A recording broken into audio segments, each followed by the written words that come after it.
Alors, bonjour à tous. Merci de vous joindre à nous aujourd'hui pour ce webinaire. Alors, aujourd'hui, l'objectif, c'est d'aborder des stratégies pour optimiser vos revenus, mais en s'amusant avec qu'est-ce qui va venir en premier. Les retraits du CELI, est-ce que c'est les retraits de l'argent non enregistré? Est-ce qu'on va prendre les FER? De quelle façon on va arranger ça? Euh, alors, mine de rien, ça a un impact quand même relativement important. Et c'est impressionnant, en fait. Bon, en général, les sources de revenus du revenu de retraite se divisent en deux. On a les régimes publics, dont la Régie des rentes du Québec, où vous avez le choix de commencer à la retirer à 60 ans jusqu'à 71 ans. C'est votre choix. Deuxièmement, il y a la sécurité de la vieillesse qui normalement commence à 65 ans et on peut différer jusqu'à l'âge de 70 ans. Manifestement, le ministère augmente le versement de la prestation si on retarde si on retarde la date de début de prestation. Mais c'est tout ce que vous pouvez contrôler. Une fois que c'est parti, c'est parti. Et il y a les régimes privés. Dans les régimes privés, il y a les régimes établis par les employeurs, qui sont les fonds de pension. Et les régimes personnels, c'est ceux qu'on va parler aujourd'hui, qui sont les FER, les REER, en fait, les REER et les FER, les CELI, l'argent non enregistré et l'hypothèque inversée, on n'en parlera pas, mais c'est une option qui est toujours sur la table. En passant rapidement, si vous avez de l'argent à retirer d'un REER, et ça ne fait pas partie de la présentation, mais si vous avez de l'argent à retirer d'un REER, plutôt que de la retirer d'un REER, essayez de la faire retirer d'un FER. La raison est simple, c'est qu'un FER, c'est associé à un revenu de rente et il y a un crédit d'impôt fédéral et provincial pour un revenu de FER ou un revenu de rente, en fait. Et alors, plutôt que retirer l'argent directement du REER, passer par le FER, c'est une bonne idée. Alors, ça réduit l'impôt à payer, puis payer de l'impôt, ben, c'est jamais le fun. Je pense que tout le monde avait des bonnes réponses. Maintenant, j'ai un autre petit sondage. Dans les régimes personnels, les FER, les CELI, l'argent non enregistré, puis les autres régimes comme l'hypothèque inversée, c'est quoi les choix qu'un client peut faire? Alors, effectivement, on peut ajuster la date du début des versements. On peut sélectionner l'ordre d'où viennent nos revenus de retraite. Quand je dis l'ordre, ce que je veux dire, c'est que dans les régimes de revenus de retraite, on a les FER, on a les CELI, on a les régimes non enregistrés, on a l'hypothèque inversée si nécessaire. Euh, mais on peut décider plutôt de commencer à retirer l'argent non enregistré au début. On peut commencer à retirer du CELI, pas payer d'impôts. On peut commencer à retirer du FER, même si souvent on va essayer de retarder le FER le plus possible parce qu'il y a un ajournement d'impôt dessus. Ou en fait, on peut commencer par. Dans le fond, il y a trois grands choix. Là. Il y a le REER, ou le FER, en fait, le CELI et l'argent non enregistré comme choix de décaissement. Et manifestement, ben, il y a ce qu'on appelle l'importance des versements. Quand on retire de l'argent d'un FER, la totalité de l'argent qu'on retire est taxable. Alors, on fait attention au palier d'imposition quand on retire directement du FER parce qu'on peut sélectionner le montant qu'on peut retirer. On essaie de s'assurer de ne pas tomber dans ça, de ne pas tomber en fait over. Là, c'est là que ça devient le fun. Puis là, je vais vous demander de participer parce que je vais partager mon écran et je vous ai préparé un scénario. Alors, j'ai préparé un scénario qui, d'après moi, ressemble à personne ici, mais grosso modo, c'est un scénario. Hein. Ça peut s'ajuster, puis vous allez voir qu'est-ce qu'on peut faire avec la machine, en fait. Alors là, ici, j'ai deux personnes, j'ai Joseph et Joséphine, qui sont tous les deux âgés de 55 ans. Ils sont propriétaires d'une petite entreprise personnelle. La prochaine fois, je vais faire un fonds de pension. Euh, et Laurence, on ne voit pas le partage. Faut Ben moi, pas je ne vois pas. arrêter le partage. On ne voit pas le partage. Partager. Partager l'écran 2. Est-ce que vous voyez maintenant? Oui, merci. Ah, merveilleux. Bon.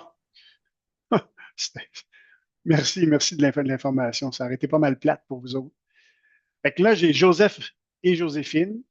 Alors, ils sont nés tous les deux le 12 octobre 1969, 55 ans tous les deux, mariés, petite entreprise.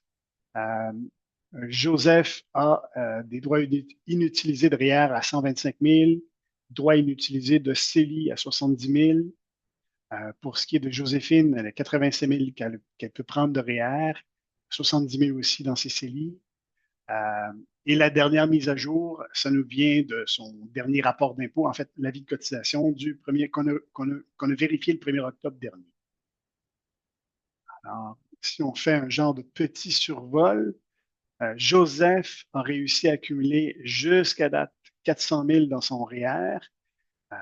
Il va à coût de contribution de 15 000 par année. Il donne un blitz parce qu'il a commencé relativement tard lui aussi. Dans ses CELI, on est à 25 000. Joséphine, elle a déplacement enregistré à la hauteur de 250 000 elle aussi. Elle y va à coût de 10 000 par année. Elle a un placement non enregistré dans un magasin de 250 000. Elle a un CELI de 25 000 et un CRI, un compte de retraite immobilisé d'un ancien emploi qui venait d'un fonds de pension à hauteur de 25 000. C'est des chiffres pas mal ronds, ça n'arrive jamais comme ça dans la réalité, mais pour fin de description. Et là, ici, au niveau des assurances, on n'a rien touché. Et montant disponible, l'avoir net. Alors, on va aller tout de suite à la viande qui nous intéresse. Alors, dans les informations générales, on va aller plutôt dans les placements.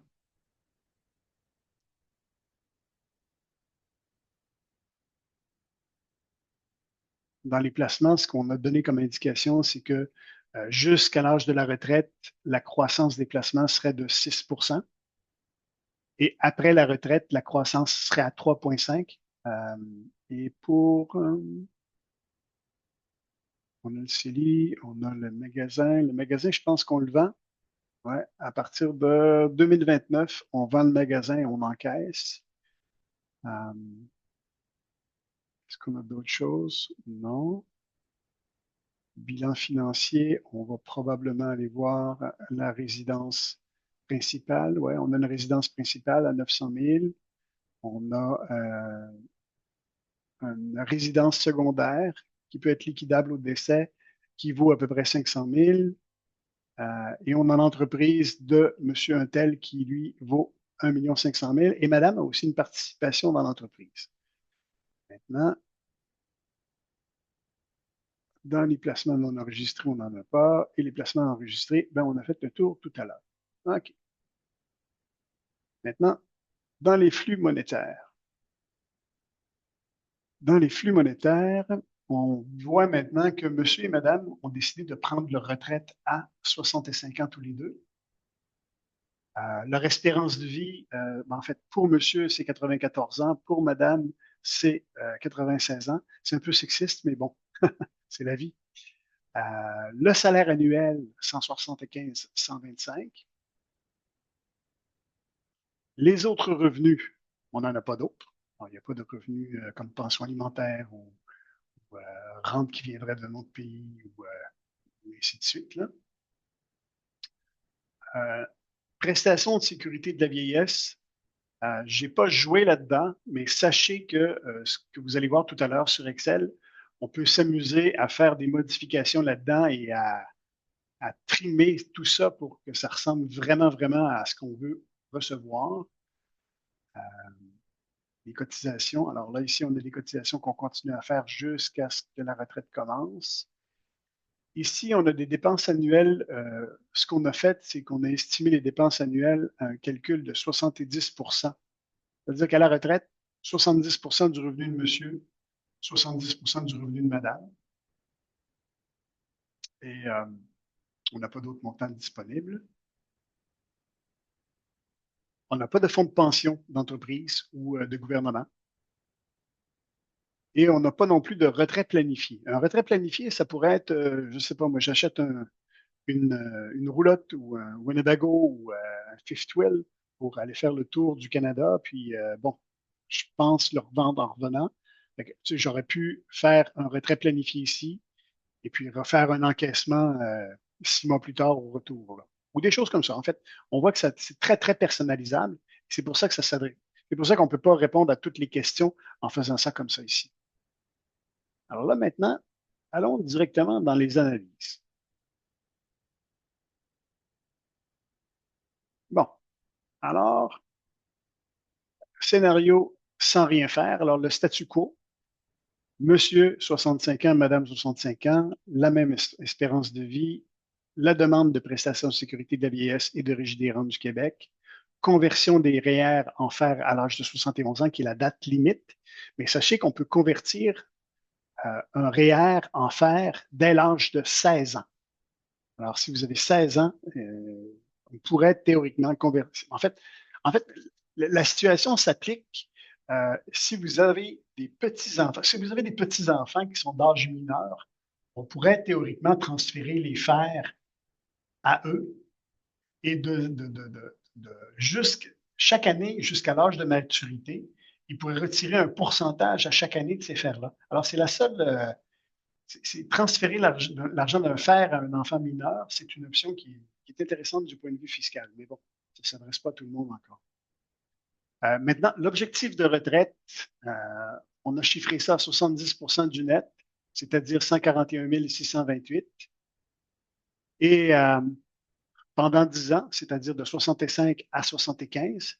Et après ça, on a baissé à 100 000 parce qu'on pense qu'on n'aura pas besoin de plus que ça par après. Ça ne veut pas dire que ça n'arrivera pas, mais on n'a pas besoin de plus que ça. Alors ici, au niveau du flux monétaire, la petite ligne assurée, elle nous dit que, bon, on a suffisamment d'argent pour couvrir notre besoin, en fait, ce qu'on a planifié comme revenu, jusqu'à l'âge de 88 ans pour les deux.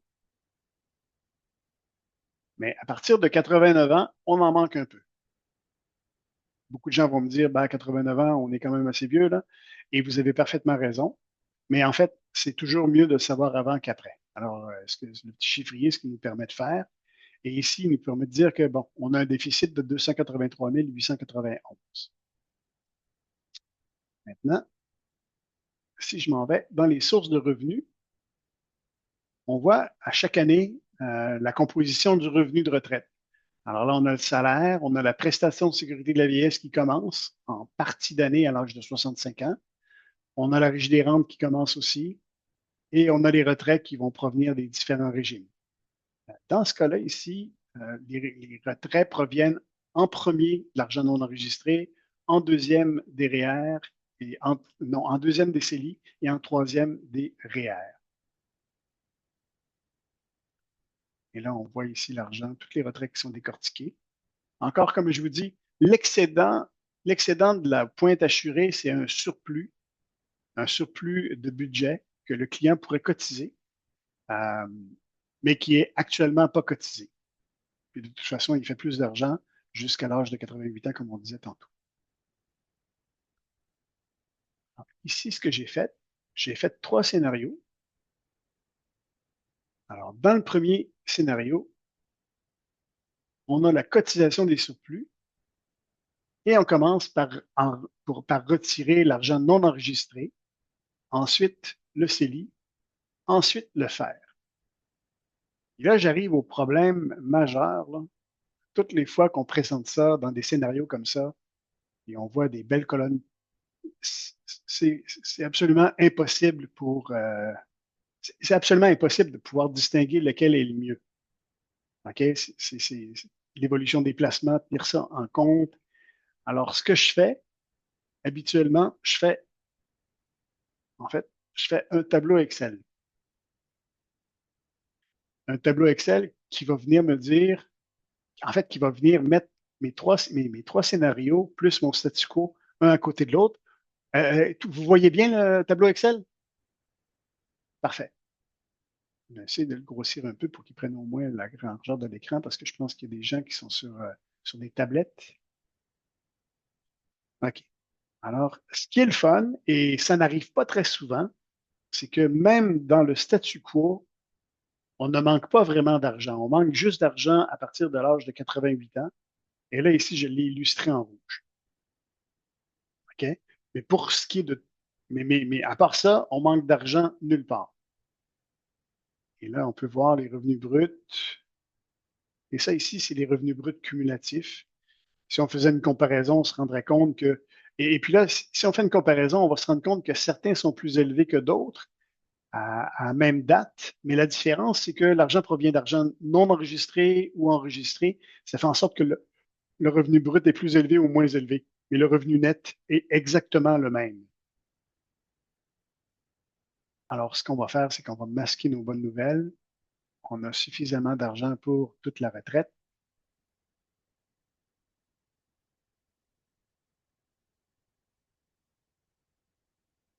Et on va afficher le bilan maintenant. Le bilan, en fait,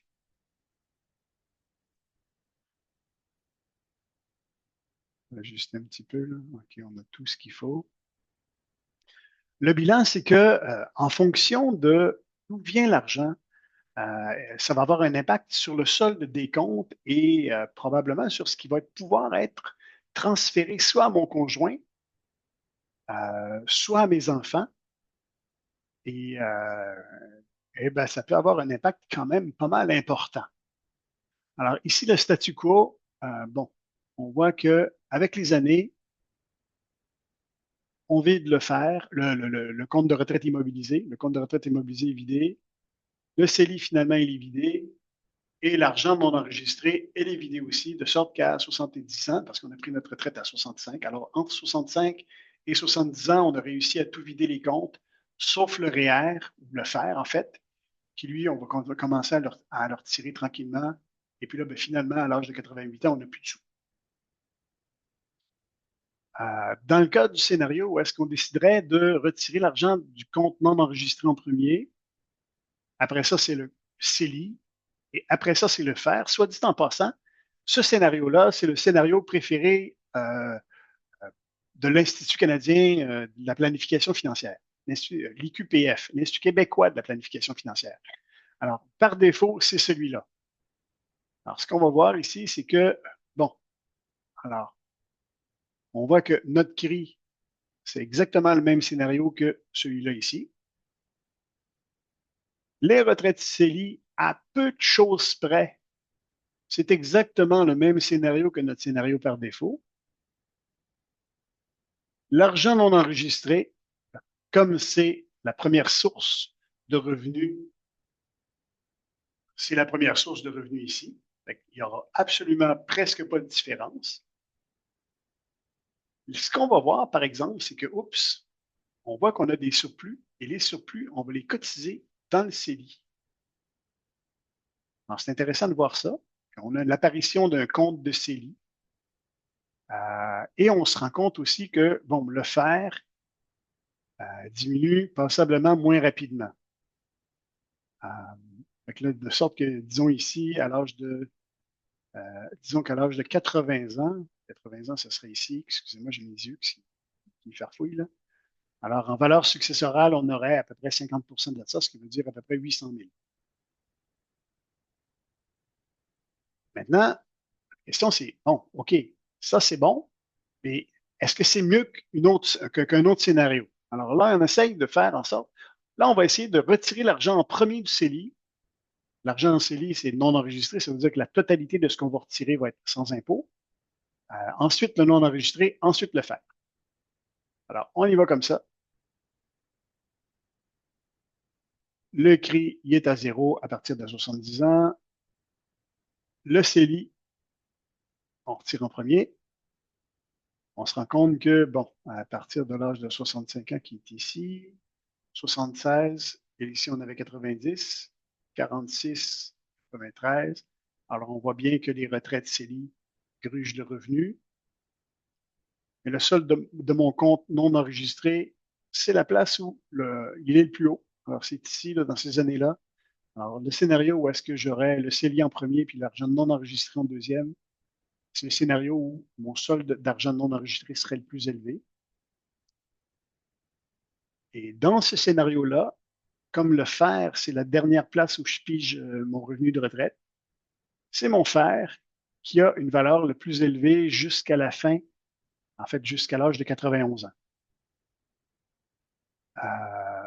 soit dit en passant, le fer, comme je l'ai dit ici tantôt, c'est que c'est taxable à 50 ce qui veut dire, en fait, en valeur à 1 500 000, on est taxable à 50 et ça veut dire qu'il y aurait une valeur liquidative d'environ 775 000 ici, là, qui pourrait être transféré à la succession. Mais par contre, si c'est transféré d'un conjoint à l'autre, ce qui est intéressant, c'est que c'est la totalité de l'argent qui est roulé au conjoint. Et finalement, le scénario où je décidais d'inverser, en fait, de prendre exactement l'inverse de ce que l'autorité des marchés, pas l'autorité, mais l'Institut québécois de la planification financière nous suggère, c'est de retirer l'argent non enregistré en premier, les faire en deuxième et au final le CELI. Alors, voyez-vous, alors tout de suite, à partir de 65 ans, c'est ici, alors on voit que le fer, il est plus bas. Alors, j'ai commencé à retirer mes revenus de là.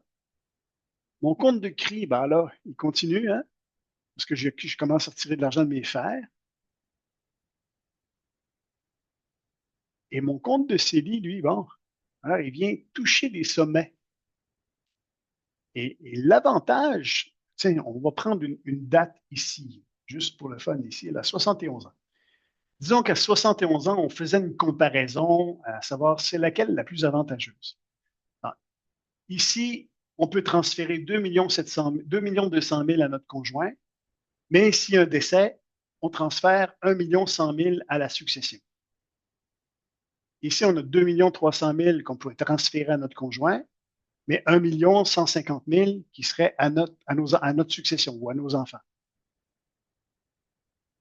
Ici, j'ai, disons, 1 800 000, ce qui veut dire 900 000 à transférer à mes enfants, à mon conjoint. 900, 1 million, 1 million 8, ça veut dire 900 000 à ma succession. Et le 508 000 ici, il est net. Ça veut dire 900, c'est 1 400 000 ici. Si je vais à 80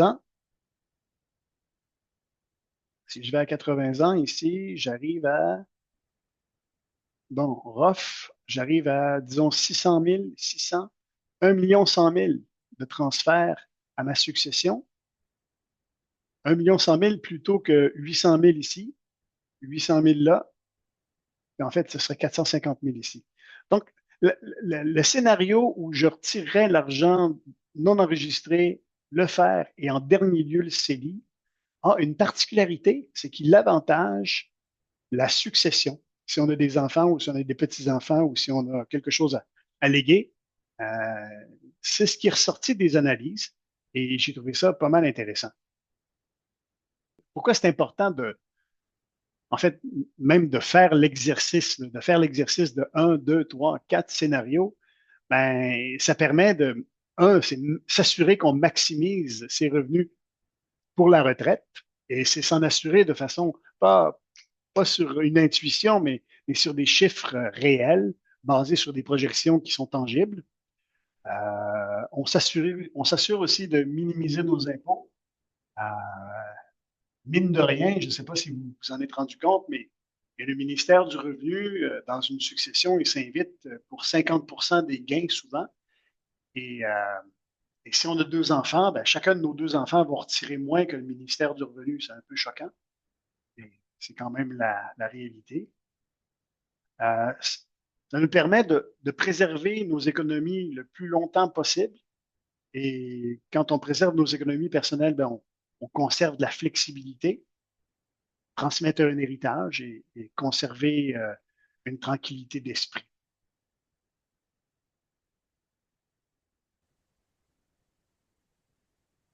Moi, j'ai eu une question. Je vais essayer de l'adresser. J'ai eu une question qui était un peu personnelle, mais je vais essayer de l'adresser de façon un peu plus générale. Euh, Quand les gens ont des comptes d'action, des comptes d'action qui pourraient être chez Nesbitt Burns ou dans une firme où est-ce que ce sont des actions de Canadien Pacifique, où vous avez des actions d'une compagnie ouverte.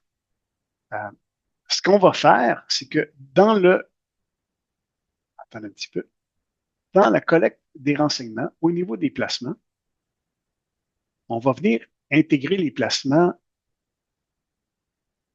comme des placements non enregistrés. Je ne sais pas si des placements non enregistrés, et on va venir déterminer la nature de ces placements-là dans cet écran ici. Alors, si c'était un certificat de placement garanti, la totalité des revenus qui viendraient de là, ce serait des intérêts. Comme ce seraient des actions-là, dans notre cas, ce seraient des actions d'une entreprise. Mettons Sun Life, mettons Manulife, mettons Canadien Pacifique, j'ai du Canadien National, j'ai Bell Canada aussi. Là, ça pourrait être des dividendes qui seraient déterminés ou non déterminés. Et la croissance de la valeur de ces actions-là, ce serait du gain en capital. Manifestement, quand on a cette information-là, disons ici, je mets ça à 0, je mets à, disons, à 100% en gain en capital, ce que ça vient ouvrir ce qu'on appelle le prix de base rajusté, et on paye l'impôt sur la croissance. C'est-à-dire, si vous avez un prix de 100 000 pour vos actions, puis les actions valent maintenant 200 000, ben vous n'êtes pas imposé sur 200 000, mais vous êtes imposé sur le 100 000 de gain. C'est ce qui nous permet de faire ça. Et on l'inclut dans l'analyse et on décide de réaliser ces gains-là à une date future dans le temps. Ça paraît compliqué, mais c'est quand même relativement simple une fois que tout est mis en place. Je pense que la clé là-dedans, c'est vraiment la bonne mise en place du chiffrier. Euh, Est-ce qu'il y a d'autres questions?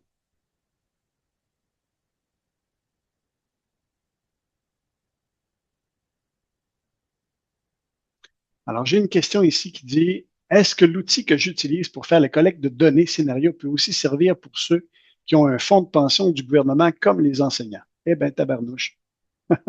Oui, oui, Julie. Alors, vois-tu, on pourrait dire ici, dans ton flux monétaire, whoop, dans le flux monétaire, que notre personne a un régime de retraite. Et là, ce serait un régime à cotisation déterminée ou à prestation déterminée. À prestation déterminée, si on est un enseignant, c'est vraiment exactement ici que ça se décide. Alors, à chaque année, vous recevez un genre de relevé qui nous dit à peu près combien vous allez recevoir à partir de 60, si vous preniez votre retraite maintenant, à 60 ans, à 65 ans, avec la rente de raccordement et tout le tralala. Là. Alors, c'est ici que ça vient se connecter. Et le revenu viendrait se projeter dans mon flux monétaire, mais dans le flux monétaire au niveau de l'analyse. Ici, je verrais mon flux monétaire, je verrais genre une colonne ici qui serait là,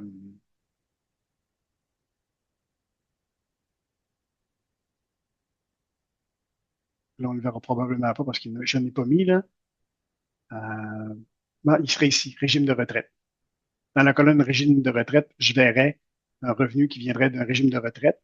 Et oui, effectivement, on en tient. On pourra en tenir compte si on le rentre, bien entendu. Et ce qui est de le fun, c'est que la dernière fois, je n'ai pas pu le montrer, mais je peux autoriser l'accès au régime directement aux clients. C'est-à-dire que les clients peuvent rentrer dans leur scénario et voir, je peux même essayer de voir si je suis capable de.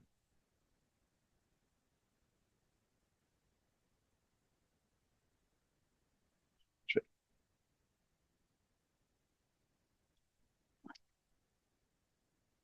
vais essayer de vous montrer. Comme de raison, ça ne fonctionnera pas là. Ah, je pense que ça va fonctionner. Je vois que, ouais, ça fonctionne. Alors ça ici, ce serait l'écran que les clients peuvent voir. En grosso modo, ça vous donne votre bilan en temps réel, le flux monétaire. Vous avez l'analyse de retraite et il y a les scénarios. Alors, les scénarios seraient là, comme manifestement sont non complétés. Là. collecte de données, information générale. Alors, vous pourriez même venir ajouter des informations ici. Ici, vois-tu les adresses, les enfants à charge. Mine de rien, ça peut paraître un peu bizarre, là, mais le fait de pouvoir mettre ici que le mandat de protection, le mandat de protection est à faire, le contrat de mariage, et ainsi de suite, ça nous fait une place où est-ce que c'est comme un reminder que ces documents-là sont importants. Là, ici, on pourrait mettre les objectifs financiers. On pourrait venir, alors ça, c'est l'interface des clients. Alors, le client pourrait venir corriger un peu d'informations. À chaque année, on reçoit nos relevés de compte. On peut venir corriger l'information qu'il y a ici et automatiquement, le système va en tenir compte. Le flux monétaire, c'est la même chose. Le fonds de pension, on peut l'ajuster ici. Et comme les analyses sont en partie faites,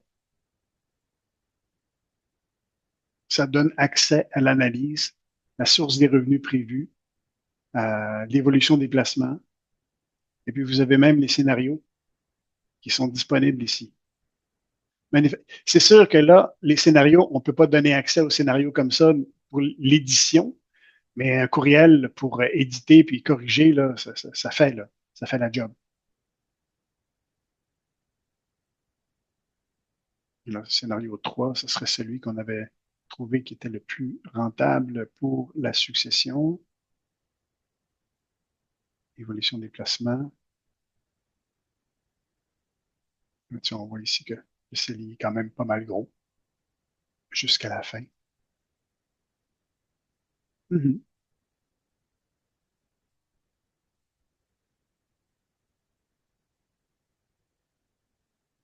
Alors, est-ce qu'il y a d'autres questions? Alors, avez-vous d'autres questions? Y a-t-il d'autres questions qui pourraient surgir?